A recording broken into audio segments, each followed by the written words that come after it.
everyone. This is Admin LJ from our Between the Chapters book club, also the social media manager for Kensington Books.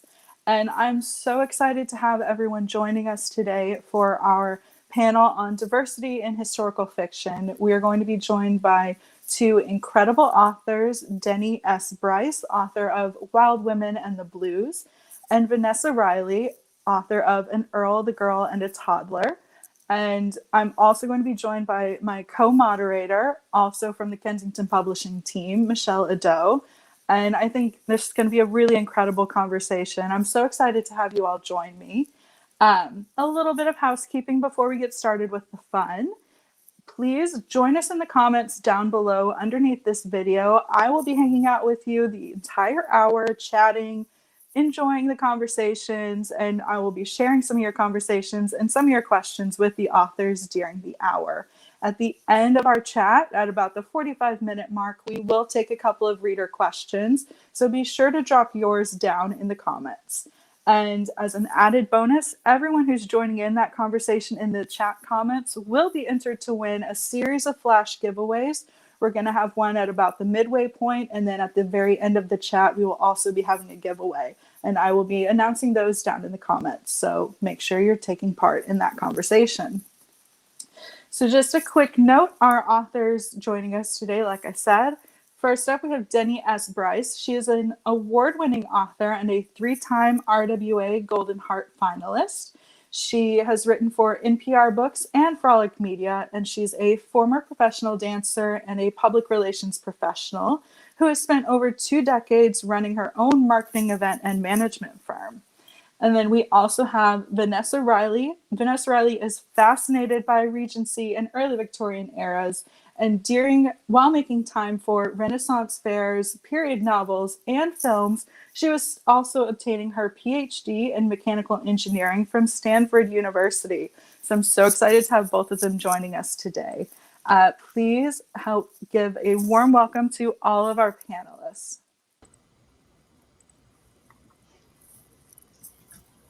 Hi, everyone. Hello. Thank you again for taking the time to join me this evening. Like I've said multiple times now, I'm so excited about this panel. And I'm going to toss this over to my co-moderator, Michelle, and let her kind of kick us off with some of our discussion. For sure. So to start, I just want to kind of give a brief introduction to each of your novels. So could each of you just spend a minute or two just kind of giving a brief overview so our attendees can hear all the details about your awesome new books? Well, I will start because I opened my mouth first. Denny S. Bryce, name of my book is Wild Women and the Blues. It is historical fiction. Written in a dual timeline. And what that means is that part of my book takes place in 1925 Chicago and features Honorée Delcourt as my protagonist, a 19-year-old, very ambitious chorus girl.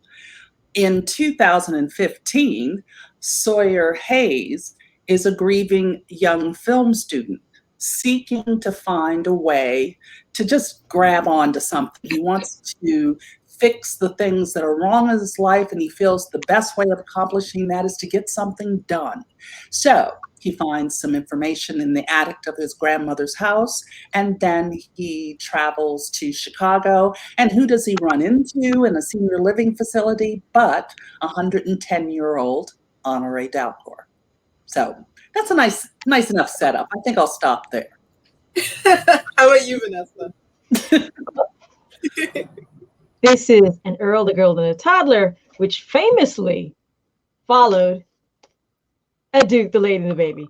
How you guys let me get away with these titles, I'll never know. I'll give you 40 because we got at least one more book in the series that'll have a similar title.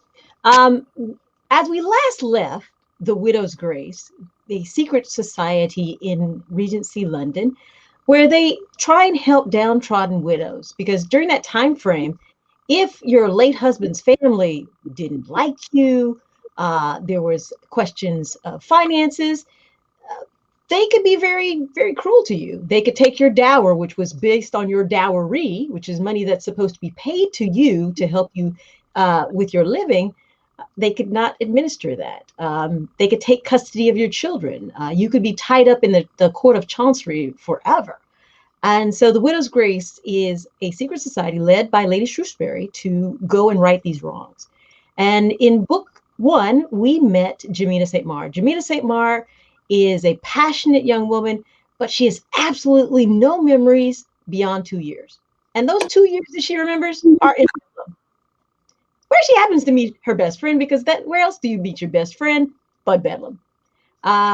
Patience Jordan, and she was able to help Patience in righting the wrongs we were done to her and a Duke the Lady and the Baby. So now it is Jamina's turn.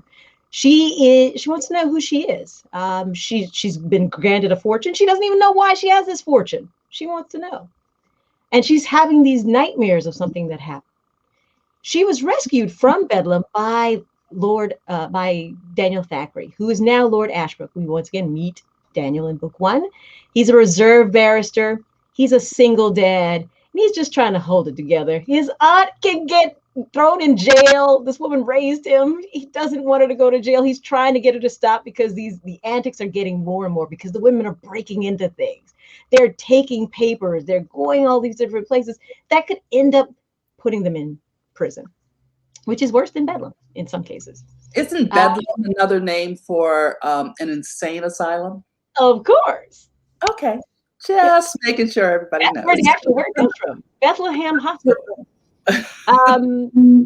But bottom line is, Daniel's a widower. He's raising a toddler, and he's trying to figure out how to go on with his life. And this darn woman, Jamina, is on his case 24/7 because she knows he's got secret information. And like the Widow's Grace, she's determined to find out what it is. Cool. We love secrets. Secrets. Oh, okay. Right. Down. So both of your books are taking place in some really unique time periods, some really unique eras. And they have a lot of extensive research, and they read in these real world places, these real world occurrences that happened, and even some historical figures. So who are some of the real world figures that readers might see, or who might have influenced the creation of certain characters in each of your books? Well, I'll dive in again. And one of the wonderful things about 20th century American history, especially the area that I was focusing on, which was Chicago during the 1920s, the infamous Jazz Age. In the Black Belt, jazz was not only a music form, it was a form of lifestyle. I mean, the Stroll, for example, on State Street, were a group of blocks where everything was happening all day and all night. And so I was able to incorporate quite a few historical figures, if you will, who were just around because they were either musicians or filmmakers or artists of some sort. So in 1920s, there was Oscar Micheaux, and Oscar Micheaux is the subject matter of Sawyer Hayes's book. Oscar Micheaux was a legendary Black filmmaker.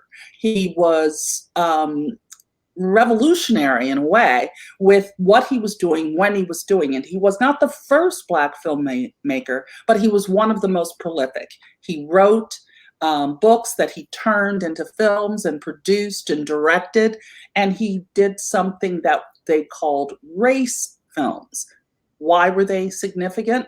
Because they had cast and storylines that portrayed African American characters as people, not as the caricatures that you so often saw in white films. In particular, the one that kicked off a very negative propaganda campaign for the Ku Klux Klan was the 1915 D.W. Griffith film, A Birth of a Nation. And Oscar Micheaux deliberately and aggressively said, I'm going to make a film that doesn't portray my people in such a manner. So that's one person. That's one person I'll name, so I don't ramble on. But I have more. There are more historical figures that'll pop up. I'll mention them later. Excellent. And she does. It's a fascinating tale of things you think you know, but you don't quite know. And Denny has really illuminated that in her book. As anybody who's read me, you know, I'm a historical nut when it comes to certain things. So literally the streets that are mentioned in the book are actual period streets. And so when you're in the carriages and you're going down certain places in my books, those are real places. Bedlam, as we mentioned before, is Bethlehem Hospital. That is a real place. And in this book, when you read it, you'll understand that this is probably a little different than what you're used to from my books, as well as from just in general Regencies, because you're going to see a side of society you haven't seen before. You're going to see the richness of friendship networks on the man side, because normally I do a lot for women because we're not an ocean. We live in a village, and I don't like to see people who are just uniquely separate, different, or that she's so different from everyone else. That's why I loveth you. No. You're a network, you're part of a body populace. And so I like to put women with strong sisterhoods. And so in this book, you're actually going to see some very strong male friendships. And within this male strong construct, you're going to meet Bill Richmond. Bill Richmond was one of the famous boxers during that time frame. You will see George Bridgetower. He's one of the famous musicians. These are Black men who ran in different parts of society and who were intimate friends of Prinny, as we call him, the Prince Regent, aka George IV. I love it. I absolutely love it. So how did you guys go about researching all these characters and kind of the themes in your books? What kind of background? One of an author, the late author L.A. Banks, said to me once, and she wrote fantasy, if you're not familiar with her. But nonetheless, her point was the first thing she did when she created a world was to really understand the economy of that world. And so translating that to my history process, my historical research process, if you will, I started by really wanting to know, how did people make money in the Black Belt in the 1920s? And the Black Belt is a term that was used in reference to a geographic region within Chicago where all, if not most if not all, of the African Americans in the city lived because of segregation, housing limitations, restrictions, and a whole bunch of other things. But nonetheless, I got really involved in researching the economy of the area. And one of the things that I learned right away was that the way people made money was through something called policy gambling, the numbers racket, running the numbers, all of this that eventually evolved by the 70s or 80s because it was out in the world for a long time, but it evolved into the lottery system. It's sort of that sort of game.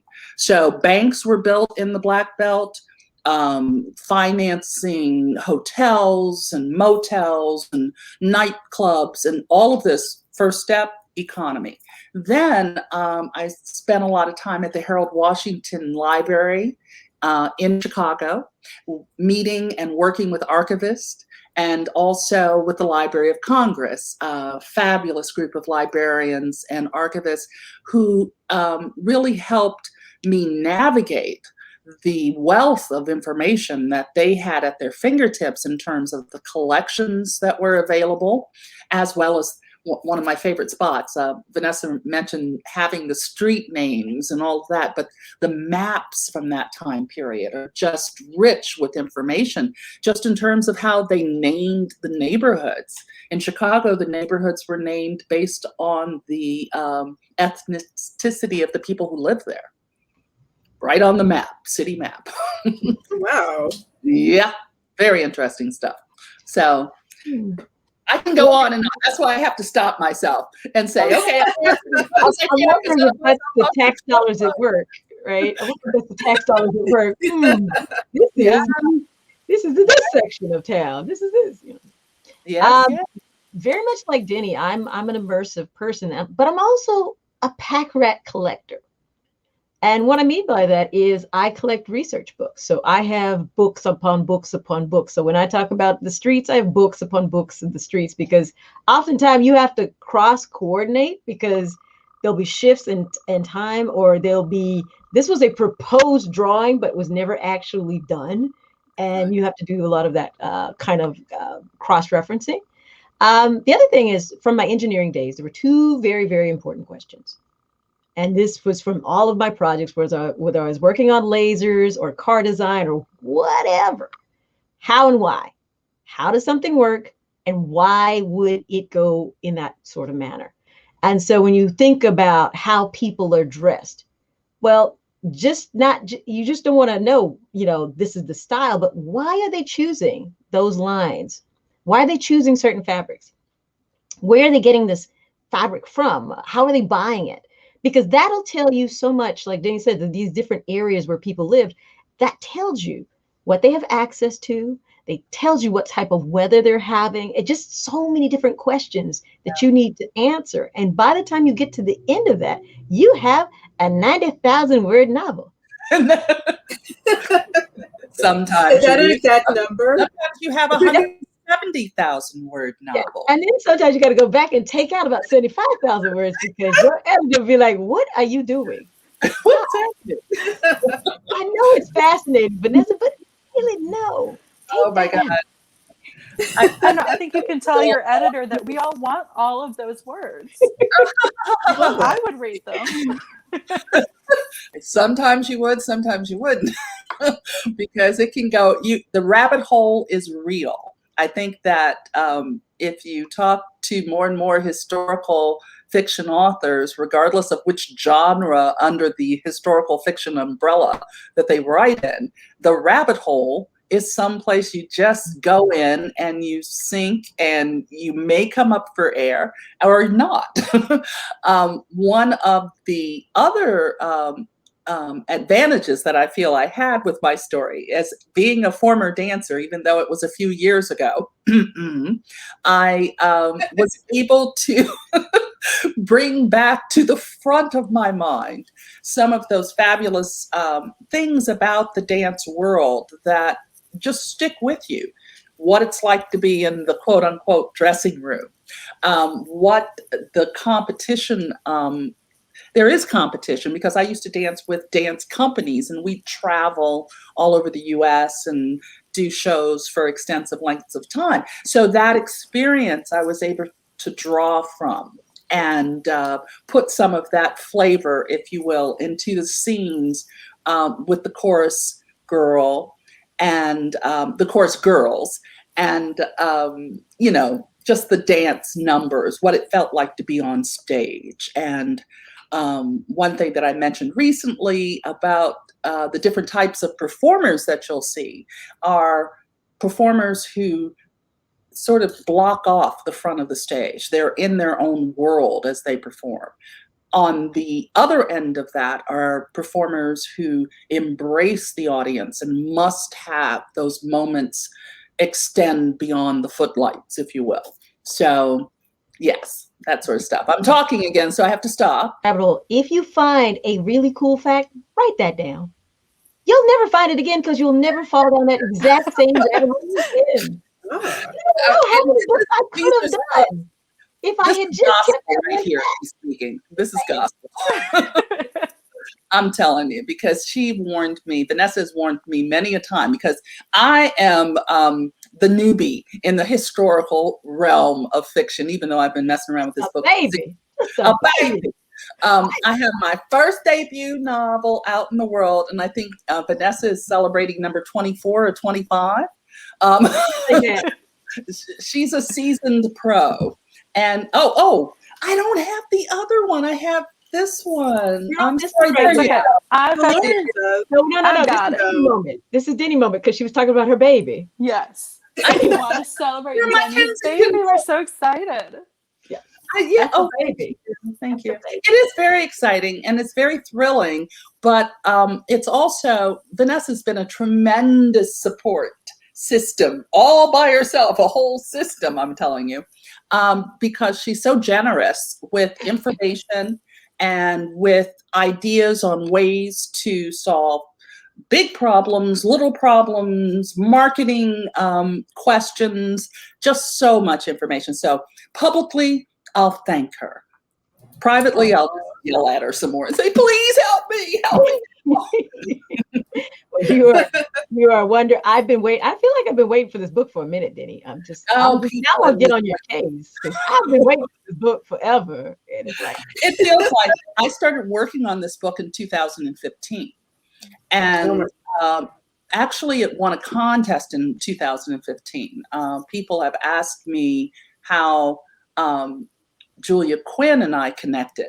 And it has to do with this particular contest back in 2015, where she was the final round judge, along with my current agent. And they both picked my book as the winning book for that contest. And since then, Julia's been very supportive, and also similar question as Vanessa asked, waiting for this book to come out. She's like, how's that book going? So, you know, after a while, there are certain people, I almost ran from her a few times. It's like, no, she's going to ask me. But no, it's been an excellent process. Here I go, wanting to throw this out. One of the things that you noticed about both of our books, mine and Vanessa's, we're definitely diving into communities and people of color. My focus right now is African Americans in the 20th century, and really looking at history in this century and how to tell these stories, what I call stories that where my characters don't necessarily get out there to right the wrongs of the world. There are plenty of wrongs to be righted, but what they focus on is controlling the environment, the space that they live in. They want control of that space. And I think that,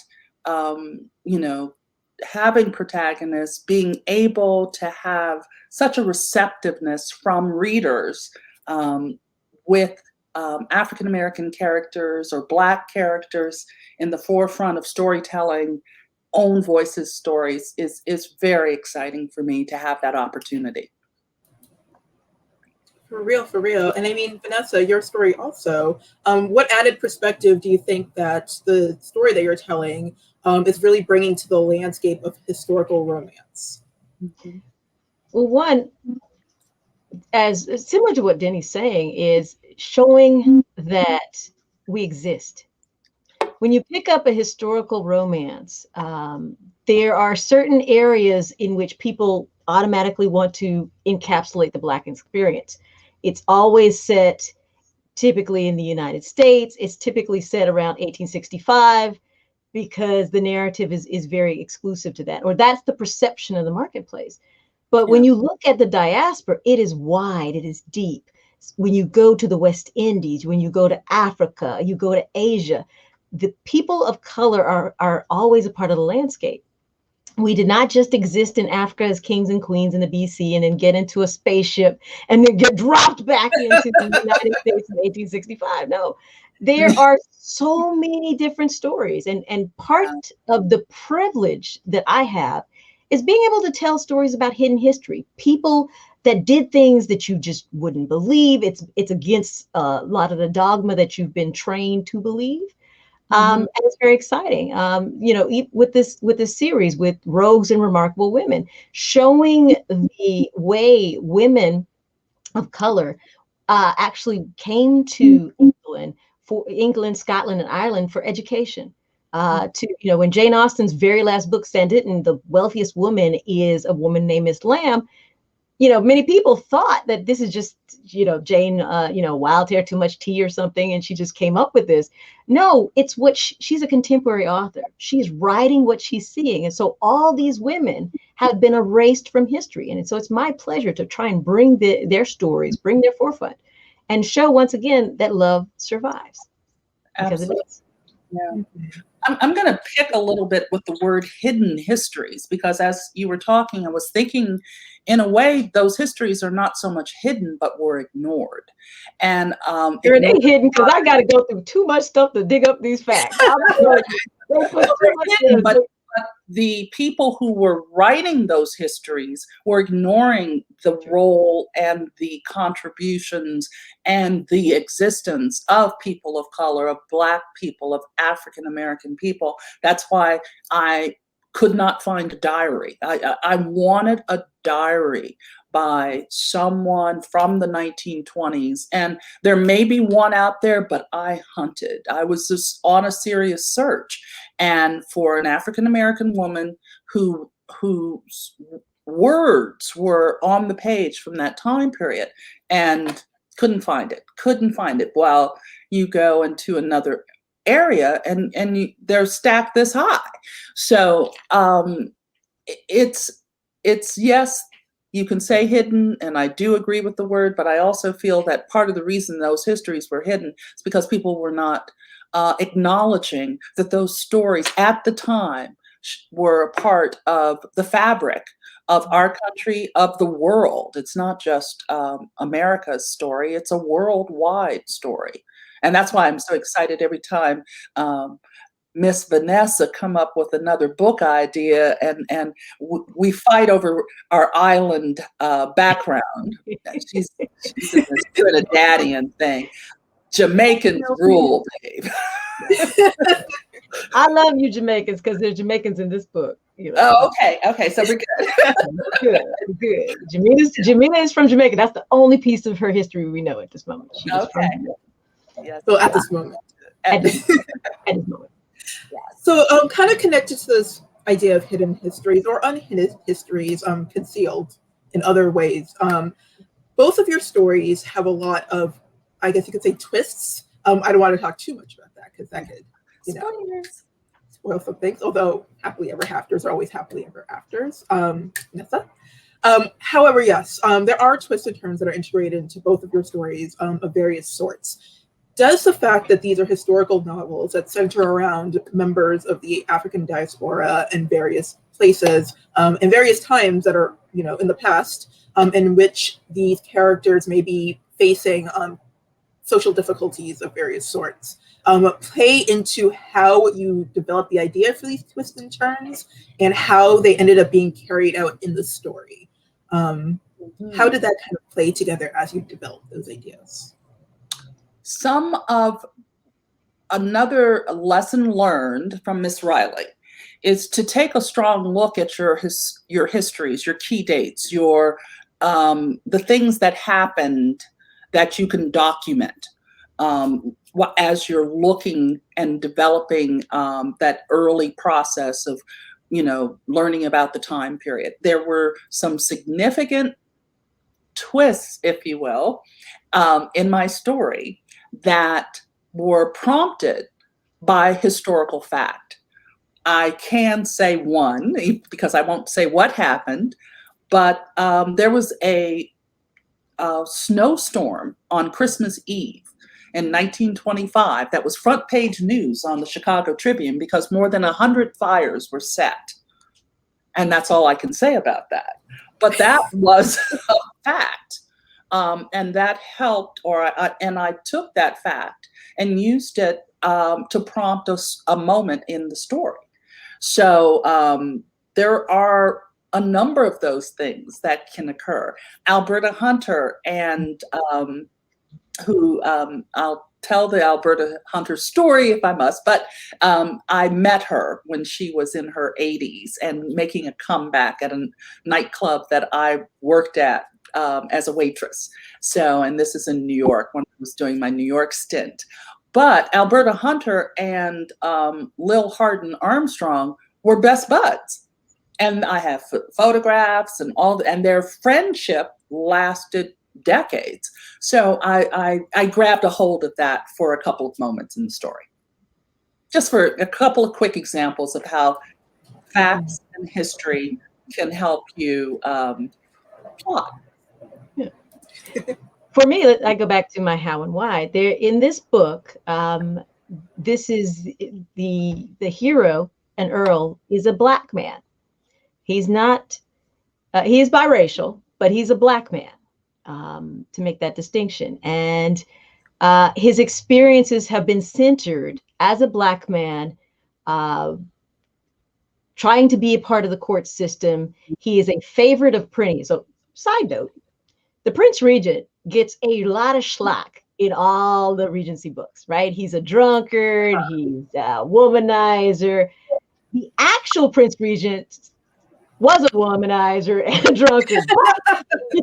He also had this other side where he was actually pretty dang cool, where he would find persons of color with great talents and elevate them. George Bridgetower is one of them. He actually literally rescues him from an abusive father. He gives a pension to the guy's mother, and then he pays so that Bridgetower is going to the academies of music in London and really supports his education. Bridgetower is like a Mozart on the violin. He gets in some other trouble down the road, but that wasn't the prince's fault. Okay. But you have this. I decided in this particular book, I'm not going to have a dot on a canvas and say, okay, here is this really great Earl, and you see none of his community in this book. You see none of his friends. You only see his work colleagues. You see the ton that he's interfacing with. And so I went using actual contemporaries who would be in this time frame, who were part of Prinny's world. And I brought those in to be Daniel's close friends. So you get to see the depth of his humanity. You get to see the depth of his friendships, all as a part of this very complex character. Yeah. Awesome. So you guys touched on this a little bit earlier, but was there anything from your own personal lives, your families, or your own history? I know, Denny, you were a dancer, that plays into effect, that inspired you to pursue the storyline that you chose for your novel, or across several novels? So can you see yourself in any of your characters? And if so, go. Humana. Actually, yeah, that's a tough one. There's a lot of my grandmother in Honoré Dalcourt, young and old Honoré Dalcourt. There's a lot of my mother in Sawyer Hayes. Yes, there is. There's a lot, I say the character that I sort of think about, if I think about me, other than Ezekiel has a little bit of my tendencies. It's a character named Trudy. Yes, Trudy, because she's shady. She's just. Trudy's gonna call you after this. She's gonna call you. She's like, that was me. No, I like Trudy. I like how she's she's willing to do things her way, and she doesn't feel like she has to explain her choices. And I kind of really, maybe it's aspirational more so than actually me, but she's a very cool character. I think that's, oh boy, it's tough. That's a tough one. I've always wanted to be a singer, so maybe that's a little bit of Lula, the character in the 2015 storyline, because that would be fun. Every dancer wants to sing, every singer wants to dance. It's just old New York. Or Chicago in this case. Yes. Yeah, what about you? Yeah, at 23, I'm almost like, how you used to put your age like 21 plus. At 21 plus books, there's not me in this book at all.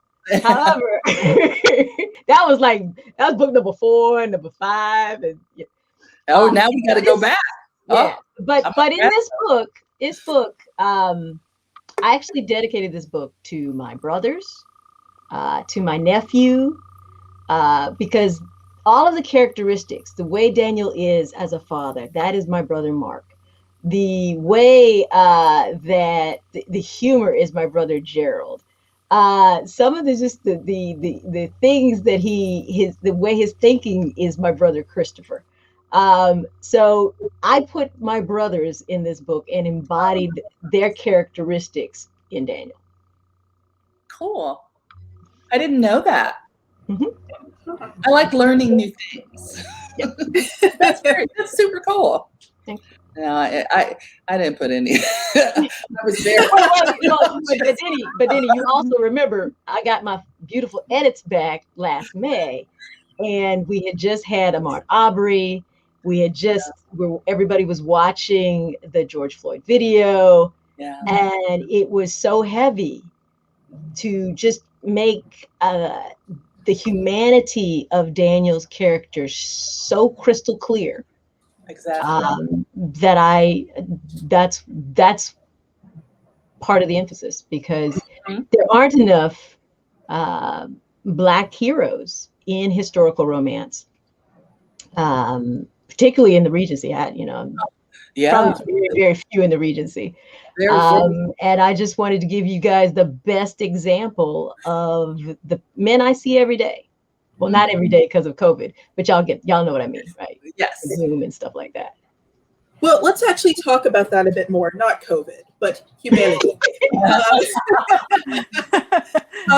As you said, you put particular effort, you put particular stake in really humanizing these individuals, and kind of when we look at the parallel of what's happening today, and the imagery, because we know history is not always portrayed accurately for various reasons. A lot of that is missing in traditional historical fare from authors who are not of color. So while writing this book, what specifically did you do to humanize these characters? Was there anything that you were like, this is a scene that I have to include in order to really show it? Did you decide to make certain characters show more emotion in order to kind of portray that? What kind of things did you do? What tips and pieces did you insert there? Well, one thing that I definitely did with Sawyer as a character in general was to make him vulnerable, to expose his pain and what he was feeling and suffering through, as opposed to putting any sort of false front on the things that were bothering him, the things that he was concerned about. So I really devoted time to make sure that his vulnerability was on the page, as well as the reasons for it and how he was coping and not coping successfully with those problems. In the 1920s, I felt like the characters, I wanted them to work within the framework of the world that they lived in and not apologize for it. I felt that kind of strength gave them character, gave them nuances and other depth, because they were not making excuses for the kind of work that they did or the choices that they made most of the time. They did what they felt they needed to do, and they stood by those choices. So, yeah, for me, there are, in a typical romance, you have man, you have woman, you have significant partner, you have other, et cetera, et cetera.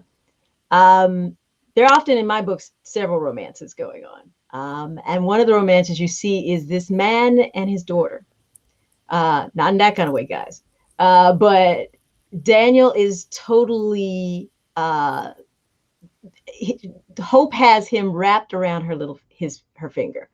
And there are moments that I lingered in the book because I wanted you to see the depths of his love, how protective he is of this child. Even the story where you'll see how, because this is not his biological child, this is the stepdaughter that he inherits literally by being the only Black man in the line, waiting for the survivors of the Minerva. Minerva is a ship that is coming from Jamaica that's gone down. There's only 2 survivors, and one survivor is this beautiful Black girl, little baby.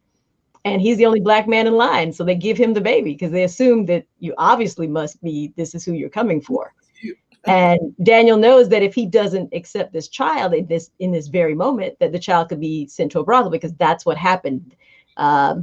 Children, Black children, biracial children could become what they call exotics, and they would literally grow them up to be paired off into the brothel. And so he knows this, and he will not let that happen. This could be anybody's baby.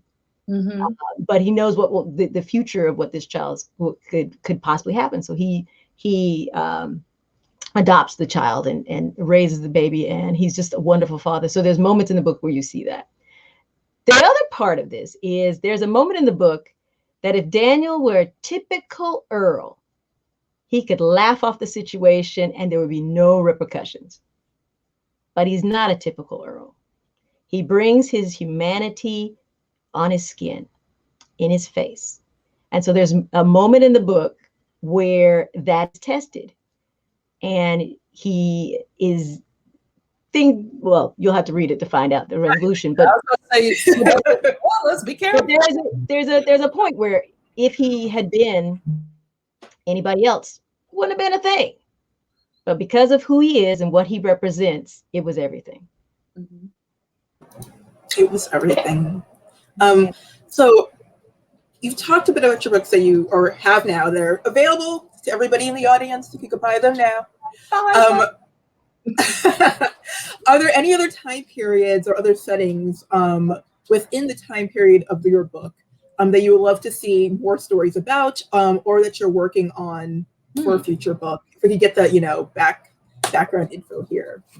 Oh, yes, yes. Well, my next book, Blackbirds is the title, slated to come out in 2022, is historical fiction and set in 1928 Los Angeles, as well as 1968 Chicago to Los Angeles. There's a road trip involved in a lime gold 1968 Mustang. 8-track, girl. Is there an 8-track in there? Yes, there's an 8-track in there, of course. The 8-track appeared first in the Mustang in 1966 edition. No, hon, you can't put an 8-track in a car if it wasn't there. And then you have to go do all the research of what artists actually put their music on 8-tracks, because not everybody was on 8-track. So anyway, rabbit hole, but you got to do what you got to do. So that story I'm very excited about because of a number of reasons. Just excited to have another story coming out with Kensington. The Los Angeles 1928 storyline allows me to dive into another area of the entertainment industry, and that's Hollywood. And Hollywood was Hollywood land back in the day, was just really kicking off. And so what were African Americans doing? There's a whole network of casting agents. There's a hotel that opened that was the first hotel built and paid for by an African American, actually a man of Jamaican descent. And he opened the first luxury hotel in Los Angeles for Blacks only, because they could not stay at any of the other hotels. So, and this was on Central Avenue, on the corner of 41st Street and Central Avenue. And I was fortunate enough to visit the actual hotel a few years ago and have a lot of photos of it. So yeah, that story I'm very excited about. Then juxtaposing that story with a 1968 storyline. And the rationale there is that it's a multi-generational story, but it's also a story about family and how distance and issues and things that happen keep a family apart. And so a woman is trying to see if she can mend some things in a road trip 40 years after the big thing happened. So anyway, that one I'm looking forward to. And I just had my conversation with my editor recently, so we're on the same page on revisions. I'm just thrilled. I'm giddy with excitement. Very giddy. Very giddy. Very giddy. Well, once again, we've got An Earl and the Girl that comes out next week. And 76 days from now, we have Island Queen. And Island Queen is it's my debut historical fiction. And everything that you've ever heard about what a Black woman could do, achieve, just throw that in the garbage can and read Island Queen. It is a historical fiction on the true life of Dorothy Kirwan Thomas, a woman who bought her freedom from slavery, the freedom of her mother and her daughters, and literally goes on to become one of the wealthiest women in the West Indies. She lives a phenomenal life. She lives through, as we talk about these different eras of what's going on, she lives through some of the worst rebellions that happen in the West Indies. And then has questionable choices in men. She even, messes around with Prince William Henry, the future William IV, King of England. The woman's insane, but I was able to capture her in Island Queen, and that comes out in 76 days. And currently in the same time period, I am working on Sister Mother Warrior, which focuses on two women who were instrumental in the Haitian Revolution.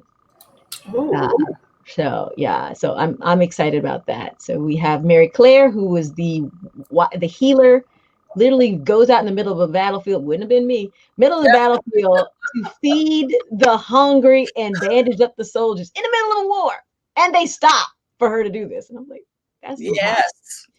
And the aunt of a very powerful man, Grand Toya, is a Dahomey warrior who literally teaches this man to fight and to think. And he's as people look at how he engaged in battles and whatnot, they think he was one of the brilliant military strategists. So I'm talking about, yes, Dessalines of Haiti, his wife, and Grand Toya, who is his mother figure. So Sister Mother Warrior, working on that now. Well, we love a revolution. On that note, I think it's time that I throw it back to our admin, LJ, to take some Q&As from the audience. Yes, we have just enough time for one or two reader questions, which is perfect. Everyone was lovely. This conversation was so much fun. The readers are absolutely loving it in the comments. So first up, we have a question. I've had my eye on it this whole hour, so I wouldn't lose it because I really love this one. Can you tell us what techniques you use to immerse yourself into your historical environments while writing? Well, that one I can answer for Wild Women in the Blues, and I'll probably do the same for all of my books. I love music, and I love the sounds of the time periods. I listened to one album in particular that was all of the 1920s, 25, 26, through the end of 1920s, blues singers. And not only listening to their singing, their voices, but also paying attention to the lyrics of their songs. I strongly feel that lyrics and give a real sense of attitude, community, dialogue. Song lyrics are sort of like the poetry on top with the music, so they don't always reflect exactly what's happening, but they draw from the themes of what is happening in a community, in an area. So I use music a lot to get to that immersion, if you will. And I think because of my dancer background, I love the physicality of a scene. And even if someone is standing still, I always sense movement and stillness, and how can I put that on the page so that the reader has that sense of environment and textures and things like that. So that's one thing that I do. Very similar to Denny, but on the other side, I actually literally immerse myself in the scent and the smell. So, like, this is palm trees. This is different types of pines of the different forests and things like that. And every evergreen pine is actually slightly different in the scent, and I try and do that. Sometimes I have candles. I get the fabrics. I try and get as close to the fabric. So this, remaking of Osnaburg, and Osnaburg is actually the slave fabric. So it's a very tough muslin, a very coarse weave, and they would literally have to hit it on the rocks in order to make it soft enough so it doesn't scratch your skin as you're wearing it. And so when you think about those types of fabrics, how they feel on you, and like Denny says, the way they move, that can usually set a scene. And it's very different than a contemporary because the fabrics and the scents and the smells are just so different. And I think that both of our questions, we answered that question talking about the senses, the five senses, and how to really incorporate those senses and what you gravitate toward. I gravitate toward movement, maybe, and sounds. And so that also adds to my dialogue. I act out, when I read, I act out parts, just sitting there. And then,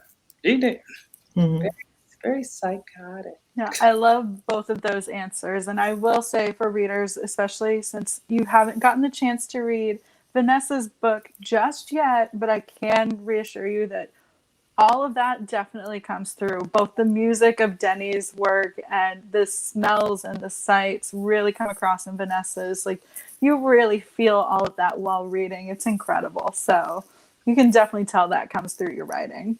Thank you. So we have another question. They're wondering, for both of you, what was your favorite relationship to write in the books? We've talked a little bit, Vanessa, especially, you talked a little bit about that father-daughter bond. Did you have a favorite relationship either the romance or outside the romances and those connections? Patience and Jamina's, because their friendship is, you see it, the friendship from Patience's side in A Duke, the Lady, and the Baby, and now you see it again from Jamina's point of view. And so to me, that I think is a very special relationship. They are sister friends. They are different backgrounds, but they met each other in Bedlam and they needed each other and they would die for one another. So it is a very, very strong friendship. I guess there are two relationships in the story that come to mind. There's a character in the 1925 version named Bessie Palmer. Bessie Palmer and Anna Ray are in many ways friend enemies at first, but there's something about both women that they are drawn to each other in a way that I really enjoyed exploring that relationship. In the 2015 storyline, it's definitely Sawyer and Anna Ray. That was just a joy to try and really eke out as much as I possibly could between those two characters and that relationship, to humanize them at the same time as avoiding caricatures. I was very pleased with both of those characters and that relationship. That's wonderful. I love that. I always love those friendship bonds and the family bonds, and I think that's such an important part of any story. All right, so we have enough time for at least one or two more. We're going to squeeze them in as much as we can. this reader would like to know, what authors inspire you? Well, I'll start. I have a list, but I'll try to keep it short. With historical fiction, and I really enjoy Beatrice Williams. I also, Kate Quinn's The Alice Network in particular was very much a book I just enjoyed tremendously. Chanel Cleaton. I really dove into historical fiction in the past year or so. At the same time, I've enjoyed diving into. I'm going to do a shout out for a friend of mine. This is contemporary, but The Kindest Lie by Nancy Johnson, where she really tells a fabulous story, but also pulls out a significant essay. Essay is the wrong word, but a significant statement on race and social justice in our society today. So it's all over the place. I read a lot of different genres, but those people come top of mind right now. For me, I always start with Beverly Jenkins. She was one of the first to show us powerful people, at least in my powerful people in a romance setting, that looked like me, that felt like me, just amazing storytelling. Then I move on to Maya Angelou, because there's a musicality to her lyrics, and I just love reading her. She's one of the few I love reading out loud, just to hear the cadence in her storytelling. I am a Beatrice Williams fan, just like Denny. I love Kate Quinn. Really falling into the Rose Code Network. I'm looking at titles because I'm like, woo. Talia Hibbert is, if you need laughs and somebody also to reach in and just take your heart and go, these are amazing folks. That I'm currently reading, or they're littered over my floor on top of research books right now. And Kennedy Ryan. Kennedy Ryan is amazing. Yes. Yeah, she's amazing. So reading. Sarah Sean, I can't wait. She's got another one coming out in August to back up the. It's too many. It's too many of them. There are too many amazing authors, but I think you guys, you've given readers a nice little list to at least start populating that TBR pile. I know all of our to be read piles are a little bit tall already, but what's one or two more books on top? Just throw them on there. Just put them there. You can never have too many on the list. All right, so got one more question. Again, I really love this one, so we might go just a minute or two over our hour. Did your story ideas or your novels change as you began researching and as your research came together? I'll dive into that one real fast, because my book, as I think I mentioned, was originally a novella romance, historical romance, many years ago. And, not that many, just the other day. But as I worked with my agent, we, and just my ear for story, we went in the direction of historical fiction. And I would say that very much my research helped shape the story I was going to tell, because when you're going through the time period and really trying to grab as much information and make sure your story has accurate depictions of specific historical moments and characters and all of these important elements, you're also going to find those gems of information that just help you just make that story come to life. That's what I love researching. Okay, it's the old journalist in me, always digging for facts and all of that. And so when you find something and it just breathes in and of itself, and you just incorporate it into the story, and it's fun. It enhances everything. Yeah, for me, two different things. When I start with the premise of 3 Men and a Baby meets First Wives Club, you know, there's that's kind of built-in humor kind of thing. It's lighter, but as you research the histories and the lives the models of our characters live, it deepens and gets richer, and always that turns the way that the story is going to go. So, you know, you always go in with this lofty concept, but the minute the pen hits the paper or the keyboards hit the screen, the research just helps you find those moments that you want to expand upon and just draw near and just enrich the story. So all the time. Yeah. Well, that's perfect. You know, thank you both so much. That is going to be the end of our reader Q&A section. So I just want to say one more time a huge thank you to you both and to Michelle for being my fabulous co-moderator. Books? Where are the books? Make sure everyone tuning in, we've got I'm going to do one book at a time because they won't fit on the screen here. Denny's book, Wild Women and the Blues, is currently out. Make sure you go support your favorite retailer, favorite indie bookstore. We love our indies, so make sure you go order a copy and start reading. It's amazing.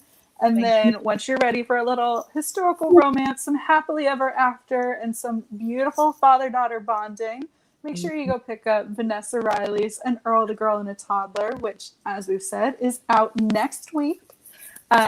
Thank you 75 days. And then Island Queen is out in Mark your calendars. Right. So you've got plenty of books coming down the pipeline, plenty of things to be reading and enjoying.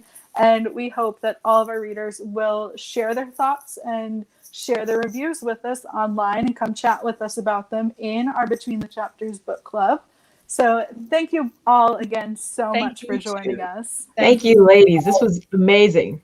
Really great job. We really appreciate it. All right. Have a wonderful evening, everyone. Thank you. Bye. Bye.